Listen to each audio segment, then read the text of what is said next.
Hello, good morning. Welcome to my first mini blog. घरात बसून bore झालं म्हणून वैशू बोलली चला गावात जाऊ.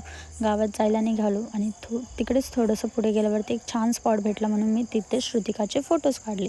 व्हिडिओज काढून झाल्यावरती आम्ही निघालो आणि मग मस्त वातावरण पण छान झालं होतं पावसाचं. त्यानंतर दीक्षाने तिकडून एक सुंदर फूल तोडून आणलं आणि ते फूल मी श्रुतिकाला दिलं. श्रुतिकाची स्माईल बघा.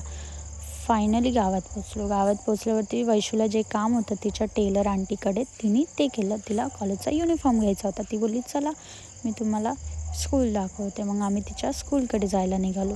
मग तिकडे फायनली स्कूलकडे पोचल्यावरती तिकडे आम्ही पोरं बघा मस्त अभ्यास करत होते ते बघितलं आणि फायनली मंदिराकडे पोचल्यावरती नदीला मस्त पूर आला होता. तिकडलं पण वातावरण खूप छान होतं. आम्ही व्हिडिओज काढले आणि अचानक आमचं तिकडे एक सापावरती लक्ष गेलं. आम्ही मस्त साप बघायला गेलो. साप बघून झाल्यावरती आम्ही घरी जायला निघालो. घरी येताना जास्त व्हिडिओ घेतला नाही. मग घरी पोचल्यावरती मम्मी चिडली होती. मग मम्मी ओरडत होती आणि फायनली घरी पोचलो. Thanks for watching. बाय.